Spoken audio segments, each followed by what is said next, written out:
माता की।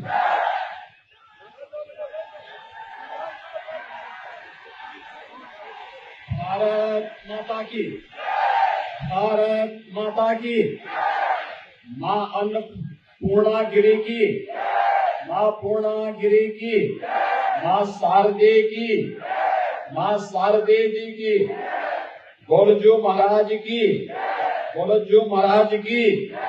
बाबा गोरखनाथ की। बाबा गोरखनाथ की। मंच पर उपस्थित उत्तराखंड के लोकप्रिय मुख्यमंत्री और चंपावत विधानसभा सीट से भारतीय जनता पार्टी के प्रत्याशी माननीय श्री पुष्कर सिंह धामी जी, भारतीय जनता पार्टी के राष्ट्रीय उपाध्यक्ष और उत्तराखंड की सह प्रभारी लोकप्रिय सांसद श्रीमती रेखा वर्मा जी, भारतीय जनता पार्टी के प्रदेश के अध्यक्ष माननीय श्री मदन कौशिक जी, इस क्षेत्र के निवर्तमान विधायक माननीय श्री कैलाश गौतोड़ी जी, भारतीय जनता पार्टी के जिला के अध्यक्ष श्री दीपचंद पाठक जी, लोकप्रिय सांसद श्री अजय टम्टा जी, उत्तराखंड सरकार के सभी माननीय मंत्रीगण श्री चंदन रामदास जी, श्रीमती रेखा आर्य जी, श्री गणेश जोशी जी, श्री प्रेमचंद अग्रवाल जी, विधानसभा के प्रभारी श्री कैलाश शर्मा जी, महिला मोर्चा की राष्ट्रीय महामंत्री श्रीमती दीप्ति रावत जी, भारतीय जनता पार्टी के सभी पदाधिकारीगण, नगर पालिका टनकपुर के अध्यक्ष श्री विपिन वर्मा जी, जिला पंचायत के अध्यक्ष श्रीमती ज्योति राय जी, सभी पूर्व पदाधिकारीगण और भारी संख्या में यहाँ पर उपस्थित चंपावत विधानसभा क्षेत्र से जुड़े हुए सभी मेरे भाइयों बहनों, देवभूमि उत्तराखंड को कोटि कोटि नमन करते हुए मैं आप सबका हृदय से अभिनंदन करता हूं। भाइयों बहनों, उत्तराखंड चुनाव के दौरान मुझे उत्तराखंड के अंदर कुछ सभाओं में आना था, लेकिन अचानक खटीमा का कार्यक्रम मेरा स्थगित करवा करके टिहरी, कोटद्वार और अन्य स्थानों के कार्यक्रम लगा दिए गए थे। आदरणीय प्रधानमंत्री जी का रुद्रपुर में कार्यक्रम होने के कारण उस समय चाहते हुए भी मैं खटीमा का दौरा नहीं कर पाया था और मुझे इस बात का उस समय हार्दिक खेद था कि अगर हम लोग उस समय एक साथ खटीमा में गए होते तो खटीमा की तस्वीर कुछ और हो गई होती। लेकिन भाइयों बहनों, मैं उत्तराखंड के सभी मतदाता भाइयों बहनों का हृदय से अभिनंदन करता हूं कि आदरणीय प्रधानमंत्री श्री नरेंद्र मोदी जी के नेतृत्व में, उनके मार्गदर्शन में, श्री पुष्कर सिंह धामी जी के यशस्वी नेतृत्व में उत्तराखंड की जनता ने विश्वास करते हुए 2/3 बहुमत से फिर से उत्तराखंड के अंदर भारतीय जनता पार्टी की सरकार बनाई है और उत्तराखंड में मुख्यमंत्री के रूप में श्री पुष्कर सिंह धामी जी का अभिषेक होने के साथ ही ये चंपावत का सौभाग्य है कि आज केवल एक जनप्रतिनिधि का नहीं, एक मुख्यमंत्री का चुनाव करने का एक अवसर आप सबको प्राप्त हो रहा है।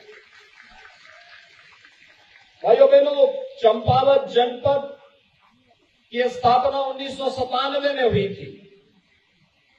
ये 25 वर्ष आज आपके पूरे होने जा रहे हैं और 25 वर्षों की इस यात्रा में जो सपने चंपावत ने देखे थे, विकास के सपने, रोजगार के सपने, इस क्षेत्र के तीर्थों के विकास की, पर्यटन के विकास की अनंत संभावनाओं को आगे बढ़ाने के सपने, मुझे लगता है मां पूर्णागिरी के आशीर्वाद से वे सपने सब साकार होने जा रहे हैं। जब चंपावत में प्रत्याशी के रूप में स्वयं प्रदेश के मुख्यमंत्री आपके बीच में यहां पर भारतीय जनता पार्टी के प्रत्याशी के रूप में आए हैं, मैं अभिनंदन करूंगा श्री कैलाश गौतोड़ी जी का, जिन्होंने विकास के लिए स्वतः आगे आकर के श्री पुष्कर सिंह धामी जी को आमंत्रित किया और उन्होंने कहा कि मैं चंपावत से आपको आमंत्रित करता हूं कि आप यहां से आइए, उपचुनाव लड़िए और आपके साथ ही विकास की एक नई धारा चंपावत के अंदर बहेगी। और आज भाइयों बहनों, मेरा सौभाग्य है कि मुझे भी आपके बीच में टनकपुर में आने का सौभाग्य प्राप्त हो रहा है। 25 वर्षों की यात्रा, उत्तराखंड जब 25 वर्ष की अपनी यात्रा पूरी करेगा, उसे यादगार बनाने के लिए चंपावत के पास बहुत कुछ होगा। और भाइयों बहनों, इसलिए कभी भी याद रखना, जब अवसर मिले तो उस अवसर से कभी चूकना नहीं चाहिए। और यही अवसर आपके पास है कि चंपावत को विकास की नई ऊंचाइयों को पहुंचाने के लिए अपने युवा और यशस्वी मुख्यमंत्री के साथ जुड़ करके उन्हें रिकॉर्ड मतों से विजयी बनाने के लिए हम सबको आगे आना चाहिए। भाइयों बहनों, चंपावत का अपना पौराणिक इतिहास है। कहते हैं कि भगवान विष्णु का कुर्म अवतार इसी क्षेत्र में हुआ था। इस क्षेत्र में गुरु नानक देव जी ने अपना एक विशेष लगाव रखा था और इस क्षेत्र के प्रति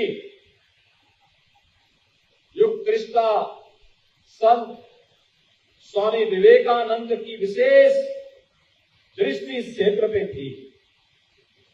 और अगर ये देवभूमि नहीं तो फिर कैसे मां पूर्णागिरी का धाम यहां पर है,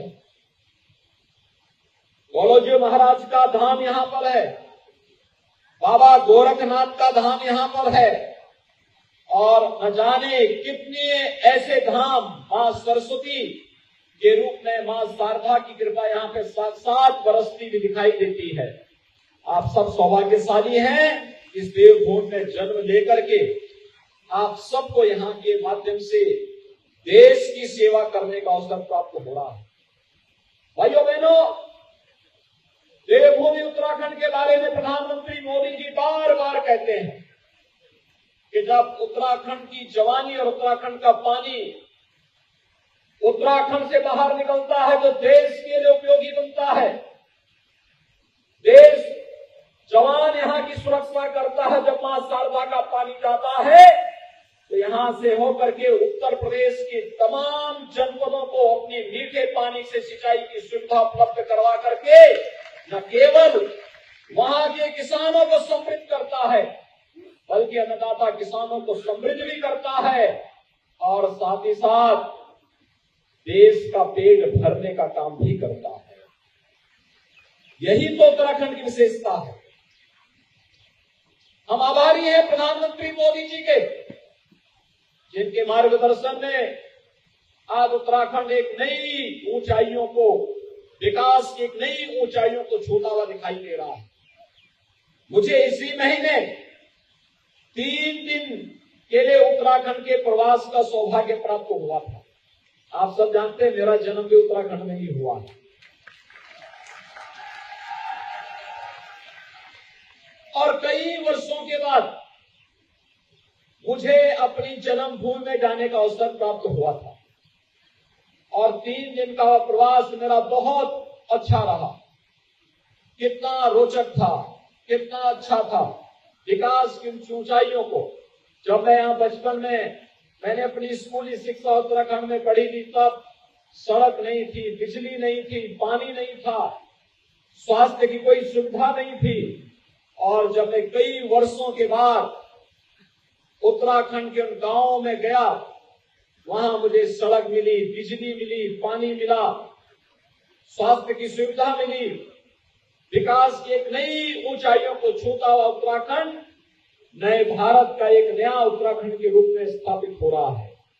और इस समय तो पर्यटन की जिन नई संभावनाओं को आगे बढ़ा रहे हैं। आपने देखा होगा उत्तराखंड में पिछले दिनों प्रधानमंत्री मोदी जी और मुख्यमंत्री धामी जी ने बाबा केदारनाथ के पावन धाम को राष्ट्र को समर्पित किया। कितना भव्य आयोजन था। कोई सोचता था उच्च हिमालय में इतनी ऊंचाइयों पर आदि शंकराचार्य की प्रतिमा की स्थापना होगी। वह धाम जो 2013 में पूरी तरह प्राकृतिक आपदा की चपेट में आ गया था। कोई सोचता था कितने वर्षों के बाद उत्तराखंड का केदारनाथ धाम फिर से एक नई काया और नए कलेवर के रूप में श्रद्धालु जनों की सुविधा और उनकी आध्यात्मिक पिपासा को फिर से शांत कर पाएगा। लेकिन हम आभारी हैं प्रधानमंत्री मोदी जी के, और मैं धन्यवाद दूंगा श्री पुष्कर सिंह धामी जी को कि आज बाबा केदारनाथ के धाम में जो भी श्रद्धालु जा रहा है वो संतुष्ट होकर के आता है। लाखों श्रद्धालुओं ने अब तक वहां की यात्रा कर दी है। बद्रीनारायण का दर्शन करने के लिए जो भी जा रहा है अभिभूत होकर के आ रहा है। गंगोत्री और यमुनोत्री का दर्शन करने के लिए पूरा देश उमड़ रहा है। और उत्तराखंड तो पर्यटन का एक नया हब बन रहा है। धार्मिक पर्यटन भी है। तो जब धार्मिक पर्यटन 6 महीने के बाद बंद होता है तो उस समय नैनीताल, रानीखेत और बागेश्वर के तीर्थ अपने आप को सभी श्रद्धालुओं और पर्यटकों को अपनी ओर आकर्षित करते हुए दिखाई देते हैं। यानी कितना समन्वय है। कभी उत्तराखंड के 4 धामों की यात्रा प्रारंभ होती है और कभी इस क्षेत्र के नैनीताल है, रानीखेत है, बागेश्वर है, अल्मोड़ा और पिथौरागढ़ के चंपावत के इन क्षेत्रों में पर्यटक आकर के प्रकृति के सौंदर्य को निहारता हुआ देख करके अभिभूत होता है। और इसी प्राकृतिक सौंदर्य को देख करके तो स्वामी विवेकानंद भी यहाँ आए थे, गुरु नानक देव भी यहाँ आए थे, और भगवान को भी यहाँ पर अवतार देने के लिए आना पड़ा था। भगवान विष्णु को कुर्म अवतार के रूप में यहाँ पर स्वयं अवतार देने के लिए आना पड़ा था। और आज भाइयों बहनों, हम सब आपके बीच में आए हैं। कोई संदेह नहीं था किसी को भी। किसी पुष्कर सिंह धामी जी चुनाव लड़ेंगे और लड़ने के बाद बहुत भारी बहुमत से विजयी बन के बनेंगे, इसमें किसी को देश के अंदर संदेह नहीं। लेकिन भाइयों बहनों, याद रखना, जब तक सफलता हमारे हाथों में ना जाए तब तक हमारा प्रयास अनवरत बना रहना चाहिए। और वही अपील करने के लिए आज मैं आपके बीच में आया हूं। अपील यही कि हमें चुनाव जीतना भारी बहुमत के साथ, ऐतिहासिक मतों के साथ यहां पर चुनाव जीत करके भेजने की आवश्यकता है, जिससे आप विकास और इस क्षेत्र में जो संभावनाएं हैं उन संभावनाओं के प्रति स्वतः स्फूर्त भाव के साथ आप में अपने आप में एक निश्चिंतता आ जाए।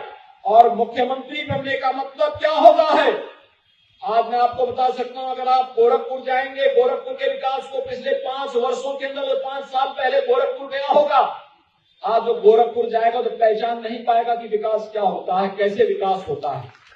यानी स्वतः विकास की संभावनाएं बनती भी दिखाई देती हैं। और विकास की उन संभावनाओं के साथ जोड़ने के लिए आज चंपावत जब 25 वर्ष की अपनी यात्रा को पूरा कर रहा है। याद करिए, चंपावत जनपद 1997 में बना था। और 1997 में बनने के बाद आज 25 वर्ष की अपनी यात्रा पूरा किया है। तो 25 वर्ष के बाद ये सौभाग्य आपके पास सामने आ रहा है कि विकास के साथ जुड़ने के लिए स्वयं मुख्यमंत्री आपके पास आए हैं।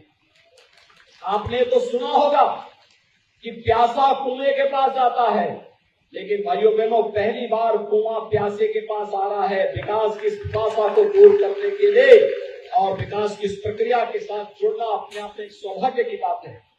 नित नए रोजगार के अवसर सृजित होंगे, धार्मिक पर्यटन विकसित होगा, इको टूरिज्म विकसित होगा, विकास की नई नई संभावनाओं को आगे बढ़ाने का कार्य होगा। और अब तो पर्यटन की इन संभावनाओं के साथ उत्तराखंड ने भी तय किया है कि हमें विकास करना है। और यही तो कारण है कि 5 वर्ष की सरकार को, भारतीय जनता पार्टी की सरकार को उत्तराखंड में देखने के बाद उत्तराखंड की जनता जनार्दन ने 5 वर्ष की इस एक नई यात्रा के लिए भारतीय जनता पार्टी को फिर से जनादेश देकर के प्रचंड बहुमत के साथ आज आपके पास भारतीय जनता पार्टी की सरकार फिर आपकी सेवा के लिए यहां पर खड़ी है। एक नई टीम के साथ, एक नए उत्साह के साथ आज उत्तराखंड में श्री पुष्कर सिंह धामी जी के नेतृत्व में सरकार काम करना प्रारंभ कर चुकी है। और भाइयों बहनों, यह विश्वास हर उत्तराखंड वासी के मन में होना चाहिए। प्रधानमंत्री मोदी जी के नेतृत्व में देश ने विकास की जिन कार्यक्रमों को आगे बढ़ाया है। आज रेल की नई नई योजनाओं के साथ बन रहा है, यहां पर कार्य प्रारंभ हुआ है। रोपवे, हाईवे और तमाम अन्य समस्याओं के समाधान के लिए चुनाव के ठीक पहले, विधानसभा चुनाव के ठीक पहले धामी जी आए थे लखनऊ में। धामी जी ने कहा कि लखनऊ में मैंने पढ़ाई की। मैंने कहा मैंने भी उत्तराखंड में पढ़ाई की है। और उन्होंने कहा हमारे यहां उत्तराखंड की समस्याओं का समाधान हो जाता। मैंने कहा हम समस्या को चर्चा ही नहीं करते, हम तो समाधान पे चर्चा करते हैं। आप हमें समाधान का रास्ता बता दीजिए और उत्तर प्रदेश से इन सभी समस्याओं का समाधान होगा। क्योंकि हम लोग उत्तर प्रदेश और उत्तराखंड में कोई भेद नहीं मानते, कोई भेद नहीं मानते। उत्तराखंड और उत्तर प्रदेश ये दोनों विकास की यात्रा में मिल करके आगे बढ़ेंगे, एक साथ मिलकर के आगे बढ़ेंगे। और ये मान करके चलिए, अब ये कोई समस्या नहीं है, हमें मिलकर के समस्या का समाधान करना है। और मैं धन्यवाद दूंगा कि उत्तर प्रदेश और उत्तराखंड की सरकार ने मिलकर के आज जिस सकारात्मक राह को आगे बढ़ाया है, आज उसके सकारात्मक परिणाम भी आए हैं। मैं हरिद्वार में गया था 5 मई को, धामी जी भी आए थे। हम दोनों ने मिलकर के वहां पर अलकनंदा होटल का विवाद चल रहा था उत्तर प्रदेश और उत्तराखंड के बीच में। 21 वर्षों से विवाद चल रहा था। हमने कहा अलकनंदा होटल उत्तराखंड ले ले और उत्तर प्रदेश के लिए भागीरथी के नाम पर एक नया हमने पर्यटन आवास गृह बना करके वहां तैयार कर दिया। विवाद का समाधान इस रूप में। और उत्तराखंड के लिए आज अलकनंदा के रूप में एक नया पर्यटन होटल वहां पर उपलब्ध हो गया है। ऐसे भाइयों बहनों अनेक संभावनाएं यहां पर, हम लोग यहां पर भी आप भारी बहुमत से धामी जी को चुनाव जिता करके भेजिए।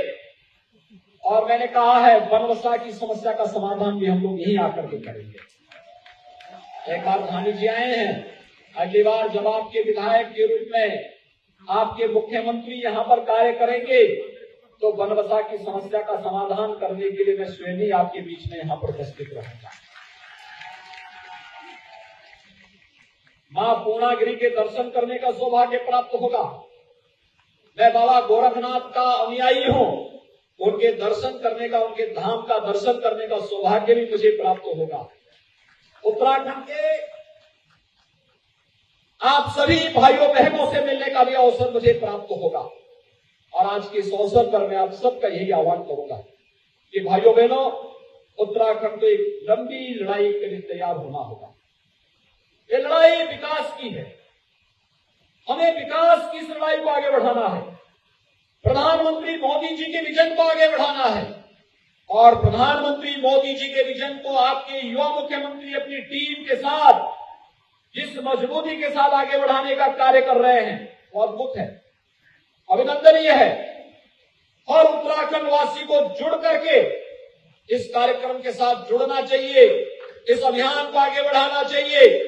विकास का कोई विकल्प नहीं हो सकता है और विकास के साथ जुड़ करके ही हम उत्तराखंड में अधिक से अधिक नौजवानों को रोजगार और नौकरी उपलब्ध करा पाएंगे, देश और दुनिया को अपनी ओर आकर्षित कर पाएंगे, टूरिज्म के नए नए डेस्टिनेशन यहां पर स्थापित कर पाएंगे, विकास की अनंत संभावनाओं को आगे बढ़ा पाएंगे, जिसकी आज पिछले 21 वर्षों से उत्तराखंड के अंदर थी और जिसके बारे में उत्तराखंड का हर व्यक्ति चाहता था। विकास, हम भी इस विकास की प्रक्रिया के साथ जुड़े होते तो हमारा युवा क्यों यहां से पलायन करता। मैं मानता हूं जितनी संभावनाएं उत्तराखंड में है, मैंने देखा है पिछले 5 वर्षों में विकास के कार्य जिस मजबूती के साथ हुए हैं, वे एक नए उत्तराखंड की तस्वीर प्रस्तुत करते हैं। सब कुछ तो है आपके पास, सब कुछ आपके पास है, बस नेतृत्व आपके पास वैसा चाहिए था और आपने विगत 5 वर्ष के अंदर भारतीय जनता पार्टी के नेतृत्व में कार्य होते हुए देखा है। उत्तराखंड के मुख्यमंत्री के रूप में धामी जी की कार्य पद्धति को नजदीक से महसूस किया है। अपनी सहजता, अपनी सरलता और कार्य करने की अपनी एक नवीन पद्धति के कारण आज उन्होंने उत्तराखंड की जनता के दिलों में राज किया है और मैं विश्वास के साथ कह सकता हूं कि भाइयों बहनों, उत्तराखंड विकास की नई ऊंचाइयों तक पहुंच करके उत्तराखंड की सभी यहां की जनता जनार्दन की जनभावनाओं के अनुरूप विकास का एक मॉडल स्टेट के रूप में अपने आप को स्थापित करने में सफल होगा और उसका सौभाग्य भी चंपावत वासियों को प्राप्त होने वाला है। क्योंकि उत्तराखंड विकास करेगा तो श्रेय तो चंपावत को प्राप्त होगा, क्योंकि चंपावत आज एक विधायक के साथ साथ एक मुख्यमंत्री का भी चुनाव करने जा रहा है। पहली बार हो रहा होगा 25 वर्षों की आपकी स्थापना काल से जब इस जनपद में कोई मुख्यमंत्री चुनाव लड़ने के लिए आपके बीच में आया है और मुख्यमंत्री के रूप में मुझे लगता है गहतोड़ी जी ने बहुत दूर की सोची कि विकास का कोई विकल्प नहीं हो सकता अपनी आने वाली पीढ़ी और वर्तमान पीढ़ी के हित के लिए। उन्होंने तात्कालिक रूप से कहा कि नहीं, आवश्यकता पड़ेगी तो मैं अपने विधायक पद को छोड़ करके यहाँ पर स्वयं पुष्कर सिंह धामी जी को आमंत्रित करूंगा और मैं उनका अभिनंदन करूंगा कि उन्होंने कार्य किया है। और भाइयों बहनों, आप सभी का भी मैं अभिनंदन करूंगा कि आज जिस इस भीषण गर्मी में भी आप यहाँ पर एकत्र हुए इतनी भारी संख्या में, हजारों की संख्या में। मैंने पूछा यहाँ पर कि टनकपुर और उसके आसपास की आबादी कितने यहाँ पर आबादी होगी। मुझे बताया गया कि 25 से 30 हजार की आबादी। जितनी आबादी है उससे ज्यादा आपकी संख्या यहाँ पर उपस्थित हुई है। ये चीजें दिखाई देती हैं कि आप सबने संकल्प लिया है उत्तराखंड के विकास का नेतृत्व अब चंपावत करता हुआ दिखाई देगा, चंपावत करेगा। हमने रोड शो में भी देखा है और इस जनसभा के माध्यम से भी हम सबको देखने को मिल रहा है। भाइयों बहनों, जब नेतृत्व यशस्वी होता है, कैसे बड़ी से बड़ी समस्या का समाधान होता हुआ दिखाई देता है। आज आपने देखा होगा अयोध्या के लिए राम मंदिर की चर्चा कर रहे थे धामी जी, और भाइयों बहनों, लोग तमाम प्रकार की बातें करते थे। अयोध्या में राम मंदिर बनेगा कि नहीं बनेगा, लोग इसके बारे में तमाम प्रकार की चर्चाएं करते थे। लेकिन आज तो अयोध्या में भगवान राम का भव्य मंदिर के निर्माण का कार्य भी प्रधानमंत्री मोदी जी के करकमों से प्रारंभ हो चुका है। भव्य राम मंदिर का काम, कोई विवाद अब नहीं है। ये विवाद तो कांग्रेसी लोग छोड़ करके जाते हैं। हम विवाद नहीं, हम कोई समस्या नहीं मानते। हम लोग तो समाधान पर विश्वास करते हैं और समाधान वही जो जन भावनाओं के अनुरूप हो, लोक भावनाओं के अनुरूप हो, राष्ट्र भावनाओं के अनुरूप हो। और उसी समाधान की दिशा में अयोध्या में राम मंदिर के विवाद का पटाक्षेप हो चुका है और अब भगवान राम का भव्य मंदिर के निर्माण का कार्य अयोध्या में युद्ध स्तर पर आगे बढ़ चुका है। और यही नहीं भाइयों बहनों, काशी में भी आपने काशी विश्वनाथ धाम के बारे में सुना होगा, इतना भव्य काशी विश्वनाथ धाम बन चुका है। 1 लाख श्रद्धालु प्रतिदिन वर्तमान में काशी आ रहा है। और जिस काशी विश्वनाथ मंदिर में पहले 20 श्रद्धालु एक साथ जाने में भी उनके लिए सामने समस्या होती थी, आज 1 लाख श्रद्धालु काशी विश्वनाथ धाम के अंदर एकत्र हो सकते हैं और बाबा विश्वनाथ का दर्शन एक साथ कर सकते हैं। ये परिवर्तन मथुरा संवर रही है, मथुरा वृंदावन संवर रही है। भगवान कृष्ण का धाम एक नई ऊर्जा के साथ आज श्रद्धालु जनों को अपनी ओर आकर्षित कर रही है। और भाइयों बहनों, उत्तराखंड के अंदर 4 धाम और पर्यटन की असीम संभावनाओं को आगे बढ़ाने के लिए भारतीय जनता पार्टी की सरकार प्रधानमंत्री मोदी जी के विजन को जिस मजबूती के साथ आगे बढ़ा रही है, विकास की योजनाओं को जिस मजबूती के साथ आगे बढ़ाया जा रहा है, लोक कल्याण की योजनाओं को जिस मजबूती के साथ आगे बढ़ाया जा रहा है, हम सब का दायित्व बनता है इस सरकार के साथ कदम से कदम मिला करके हम सब मिलकर के आगे बढ़ें और आज उसका हम सहभागी भी बने। और यह चंपावत वासियों का सौभाग्य है कि चंपावत उत्तराखंड को नेतृत्व देने के लिए यह सौभाग्य आज आपको प्राप्त हो रहा है कि आपको मुख्यमंत्री के चुनाव के साथ ही पूरे उत्तराखंड का नेतृत्व करने का सौभाग्य प्राप्त होगा। मैं आज के इस अवसर पर आप सभी से अपील करूंगा कि श्री पुष्कर सिंह धामी जी को 31 मई को होने वाले चुनाव में भारी बहुमत से कमल चुनाव चिन्ह पर भारी बहुमत से विजयी बनाने की अपील आप सबसे करता हूं। आप सभी सहमत हैं? मेरे साथ दोनों हाथ लगा करके बोलेंगे, सभी लोग सहमत हैं? धामी जी भारी बहुमत से विजयी बनेंगे ना? चुनाव के दिन पहले मतदान फिर जलपान, ये संकल्प होना चाहिए। पहले मतदान। सभी लोग सहमत हैं? दोनों हाथ उठा करके मेरे साथ बोलेंगे, माता पूर्णागिरी की, माता पूर्णागिरी की, बाबा गोरखनाथ की, बाबा गोरखनाथ की। जय जय श्री राम, जय जय श्री राम।